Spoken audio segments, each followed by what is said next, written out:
Hey, good morning. Welcome back to CBS 12 News at 9. We just have a breaking news update just coming in. The person in custody after a deadly shooting at an apartment complex in Boynton Beach has just been released. We found out Felorius Joseph says he shot Evan Herring in self-defense after a fight. He told officers he feared for his safety and felt the only way he could defend himself was to use deadly force. The story is developing. Look for more on CBS 12 News at noon. Right now, the search intensifies for a former Palm Beach Gardens teacher wanted by the FBI for child pornography. CBS 12's Kara Duffy is live with the latest on the manhunt and when we could learn some new information from the FBI. Kara? Well, for several weeks now, the FBI, U.S. Marshals, and local police have tried to track down Corey Perry, but as of this morning, still no sign of him. But according to the Palm Beach County School Superintendent, we could learn some new information by the end of the week. That's when he expects an update from the FBI. According to investigators, Perry is wanted for several charges related to child pornography, including the production of it. He was a teacher at H.L. Watkins Middle School in Palm Beach Gardens when the alleged crimes took place. Investigators say some students there appear to be victims. At this time, the school superintendent says he is unaware if any more potential victims have come forward. Again, we could learn more information about that later on this week. Reporting live in Palm Beach County, I'm Kara Duffy, CBS 12 News. Right now, we're learning new information about the victims and the gunman in a deadly California elementary school shooting just yesterday. Here's Eric with the new details coming in this morning. Well, Chantal, it is always very difficult to report on stuff like this, a school shooting. This one is also tragic, and now many are asking if this could have been avoided in the first place. Police say that 53-year-old Cedric Anderson went to the school where his estranged wife worked. He allegedly told the office that he needed to give his wife something. He was then allowed to go back to her classroom. That's where he shot and killed 53-year-old Karen Smith in front of her special needs class of about 15 students. 2 other students were shot while standing behind their teacher. 8-year-old Jonathan Martinez died at the hospital.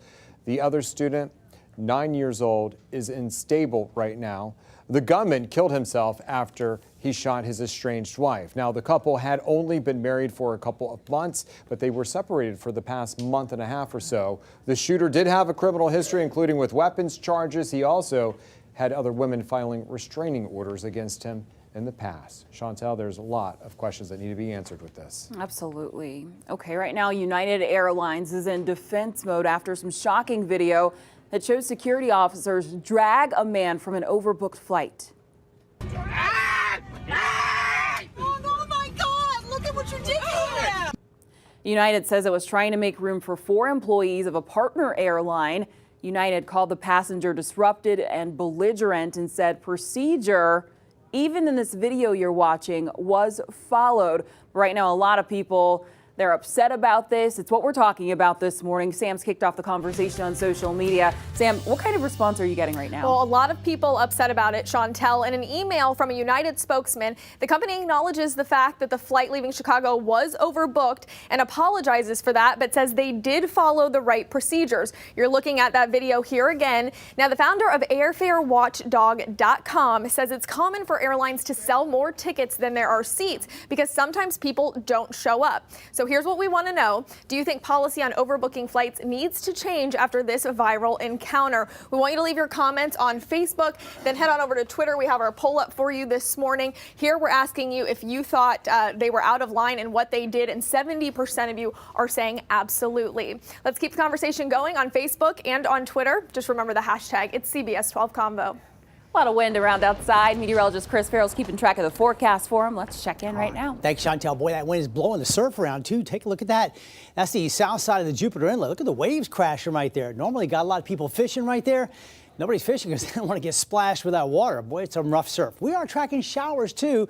This is looking north. That's right up 95. There's the Belvedere Curve downtown West Palm, and we've got a lot of showers out there this morning. We need the rain, so no complaints there. Lots of showers moving on shore. Lake Clark Shores, you got a little shower coming in here. Maybe Lake Worth, you'll get a little sprinkle from that shower. But some of the heavier rain right now, right here around Monet, that's in North Palm Beach right there. There's Donald Ross Road right there, Juneau Beach. These showers are moving west right along North Lake Boulevard towards PGA. There's Ryder Cup Boulevard right there, so PGA is getting some rain and more showers coming into Jupiter right here in about 5 minutes. West Jupiter out to Jupiter Farms, you just had some heavy soaking rain. Boy, that's a good drink of water right there. Fort Pierce, there's the inlet right there. There's some showers. Port St. Lucie, little shower right here, right along Port St. Lucie Boulevard. Floresta Drive right there, Crosstown Parkway, and showers up near the inlet in Fort Pierce. Indrio getting some rain. And guess what? That weather maker producing the wind and the rain, not going anywhere for days and days ahead. So get used to that wind. We've got plenty of it around. All right, we're going to track your Easter weekend and all the weather ahead in just a minute. Recovery and cleanup still happening after an EF2 tornado ripped through Okeechobee County. That powerful storm brought winds that destroyed 3 homes and damaged 14 others late last week. The cleanup efforts are bringing out friends, family, even strangers to help. The tornado on the house, it shifted the house. So now you can see where the roof is separated from the house. And they still have so many needs in that area. If you would like to help by donating money, materials, and especially your time, just contact the community church in Fort Drum or head to our website at CBS12.com. On to a traffic alert now in Delray Beach. Parking spaces will start to disappear in the coming days. Construction continues on $3 million plan to renovate the public beach right along A1A. Although the plan won't include more parking, it calls for wider sidewalks, new showers, parking meters, and a renovation of the main beach pavilion. The city, they recommend parking in a public garage and riding a trolley for beachgoers. That way you don't have to drive around circling looking for an empty space. And happening today, it's the Miami Marlins home opener. The Marlins take on the Atlanta Braves at 7 tonight at Marlins Park. The Marlins are 3-3 so far this year. CBS 12 Sports, yep, you guessed it, will be at the game and have more in our later newscast.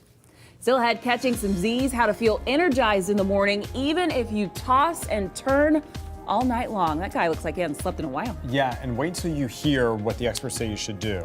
It's going to be tough, but they say it works. Also, it wouldn't be the Ruby Files without some relationship advice, how a conversation with your parents could lead to a better sex life. Can you handle it? I'm going to start calling you the love doctor with all that advice. Okay, listen, our tech expert is here and he is saying no, no, no. He's helping us get an extra 4 hours of battery life on our smartphones. We say yes to that. We're also following some breaking news right now. All westbound lanes blocked on Okeechobee Boulevard right before Military Trail because of a crash. We have a crew on the way. Traffic Jam Sam has your workaround coming up next.